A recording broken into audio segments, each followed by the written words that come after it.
오늘의 사연 시작하겠습니다. 남편이 차를 세우자 나는 무작정 차에서 내렸습니다. 남편은 내가 내리자마자 그대로 차를 몰고 내 눈앞에서 흔적도 없이 사라져 버렸습니다.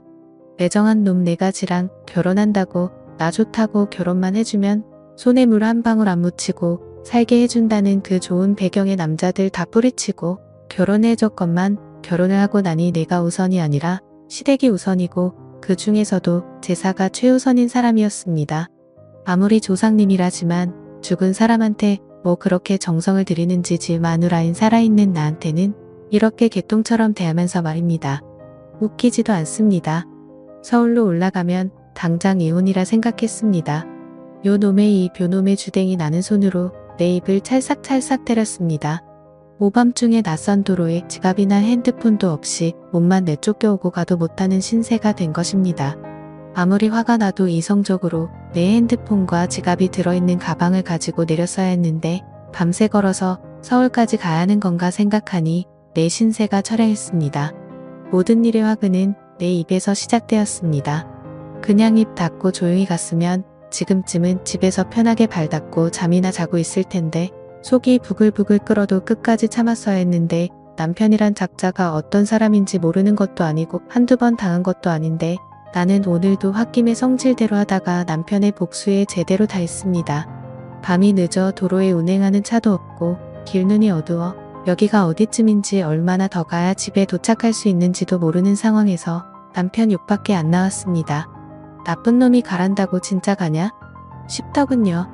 한참을 걷다가 지쳐 길가에 앉아있던 나는 멀리서 반짝이는 불빛을 보고 히치하이킹을 해야겠다고 생각하고는 벌떡 일어났습니다. 10톤 트럭이었습니다.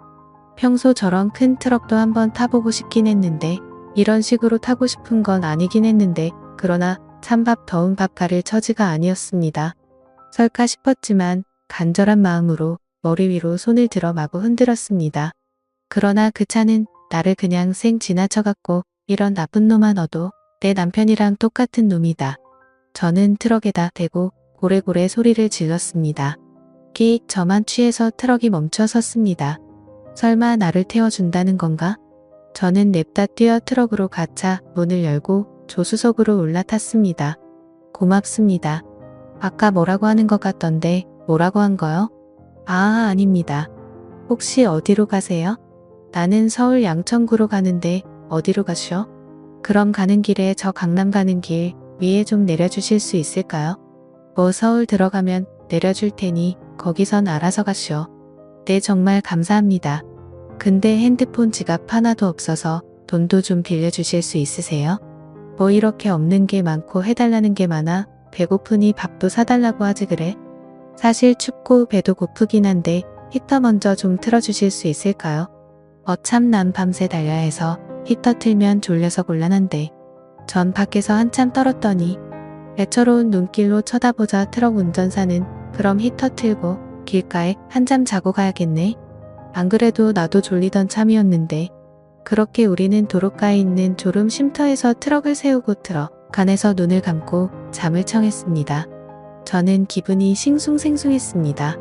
낯설고 좁은 공간에서 외간 남자와 둘이 밀접해 있으니 잠도 오지 않고 가만히 있기가 힘들어 이리 뒤척 저리 뒤척 했더니 트럭 운전기사는 실눈을 뜨고 나를 보더니 잠 좀 잡시다 했습니다. 잠이 안 와요. 왜요? 외간 남자랑 있으니 긴장돼서 그런가 봐요. 털끝 하나 손도 안 댈 테니 걱정 마셔. 그게 더 기분 나빠요. 내가 매력이 없나 싶고. 어참 차 태워줘 돈도 줘. 히터 틀어줘. 이제는 그래 더 이쁘다 얘기까지 해줘야 돼. 이런 대책 없는 사람은 또 처음일세. 또 뭐가 더 필요한지 얘기해봐요. 드러나 봅시다. 그럼 이렇게 해주세요. 트럭 운전기사에게 나는 원하는 걸 얘기했고 기사는 이 여자가 진짜인가 싶어 한참을 생각하는 눈치더니 그럼 넓은 뒷자리로 건너가서 합시다. 새벽녘이 밝아올 때쯤 틀어가는 히터 덕분인지 내 몸에서 열이 나는 건지 더 이상 춥지 않고 사우나 같이 후끈했습니다. 우리 배고픈데 밥 먹으러 가요. 밥 사달라는 말을 아주 자연스럽게 하네 그려. 호은하는 웃으며 트럭 운전기사의 팔짱을 끼고 휴게소에 들어갔습니다. 휴게소 식당에 마주 앉아 순댓국을 먹으며 트럭 운전기사가 물었습니다. 무슨 일이 있었길래 오밤중에 도로에 있었던 거요? 실은 어제 시댁 제사 다녀오는 길에 남편하고 싸우고 화내며 내렸어요. 그 나쁜 놈은 그냥 가버리고. 이때다 싶어 저는 트럭 운전기사 아저씨에게 자초지종을 설명하기 시작했습니다. 저는 남편과 제사 지내러 시댁인 경주에 내려갔다 서울로 올라오는 길에 차 안에서 신랑에게 싫은 소리를 좀 했습니다. 아무리 종갓집이라도 제사를 한 달에 한 번씩 내려가서 지내는 건 너무 무리 아니야? 내가 집에서 쉬는 것도 아니고 맞벌이하면 적어도 어머니가 장이라도 봐주셔야 하는 거 아니야? 내가 내려가서 요리만 하는 것도 아니고 서울에서 장 봐서 부랴부랴 경주 내려가서 제사상 차렸으면 고생했다 수고했다 한마디라도 해주셔야 하는 거 아니냐고 결혼 전에 미리 얘기했잖아. 우리 집 제사 12번 다달이 있다. 며느리가 너 혼자뿐이니 힘들 텐데 할 수 있겠냐? 못한다고 하면 나도 결혼할 수 없다. 그랬더니 내가 할 수 있다 결혼해달라고 졸라놓고는 이제 와서 누구를 탓해? 그래도 이건 너무하잖아. 시어머니랑 신우 2명 당신까지 모두 도와주면 그렇게 힘들지는 않을 거라며 난 당신 믿고 결혼한 건데 아버님은 당신 데리고 동네 어른들한테 인사시킨다고 데려가 버리고 어머니는 허리 아파서 못한다. 신우들은 여행 갔다. 애 어려서 못 온다. 결국엔 제사상 나 혼자 다 준비하고 차리는 게 한두 번이야? 엄밀히 말하면 나는 당신의 핏줄도 아닌데 내가 왜 그 고생을 해야 하냐고. 나 식모로 부려먹으려고 결혼한 거야. 그래서 고생 많을 거라고. 집도 당신 이름으로 사주시고 부모님도 할 만큼 하셨잖아. 받을 만큼 받고는 좋아서 입이 해벌어진 게 누군데 이제 와서 못한다고. 누가 보면 몇십 년 혼자 제사상 차린 줄 알겠어? 이제 1년도 안 됐는데. 더러워서 그놈의 집 가져가고 결혼 물러. 난 제사상을 내가 준비한다는 게 불만이 아니라 애초에 약속이랑 다르게 모두 남을 나라는 당신 포함 시댁 식구들 태도에 불만이라는 거야. 나도 너 이러는 거 질린다. 걸빗하면 결혼 모른다느니 시댁을 우습게 보는 태도며. 이래서 내가 결혼을 안 하려고 했는데 어린 거 너무 티내지 마라. 차 세워. 나 내릴 거야. 자초지정을 다 들은 트럭기사는 무슨 말을 하려다가 입을 꾹 다물었습니다. 표정을 보아하니 분명 내가 잘못했네 라는 뉘앙스로 한마디 하려다 괜히 참견해서 일 키우고 싶지 않았는지 그냥 그랬구먼 하고 고개만 끄덕이고 말더군요. 분명 이 아저씨는 할 말 안 할 말 구분도 할 줄 알고 역시 연륜이 있으니 사람에 대해 파악하는 것도 빠르고 대처도 잘하는 것 같습니다. 이 아저씨가 뒤로 한 발 물러서니 순간에 제 화를 누그러뜨리는데도 효과가 좋았습니다. 그러니 남편과 달리 부딪히지 않았습니다.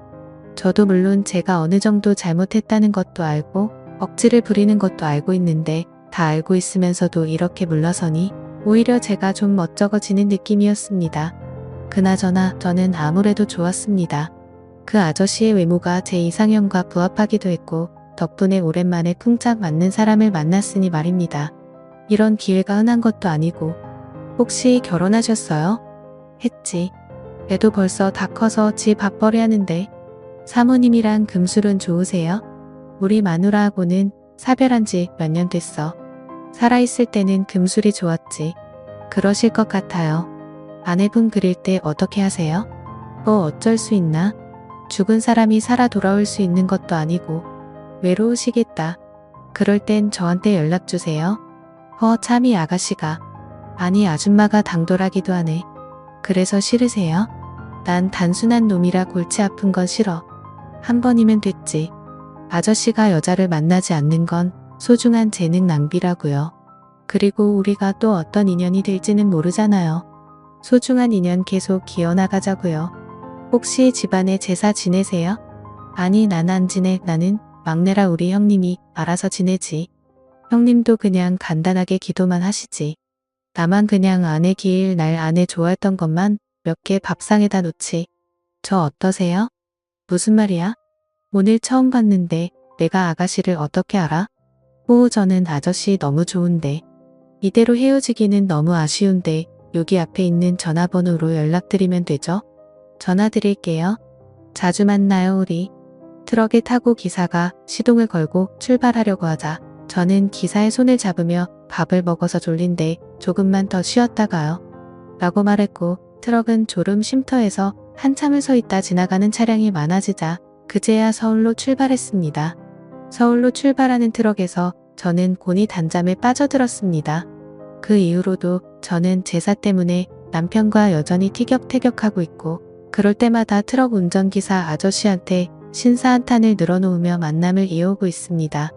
남편과는 몇십 년이 지나야 서로 맞춰가고 서로의 의견이 수그러질 것 같은데 그때까지 결혼 생활을 유지할 수 있을지 모르겠어요.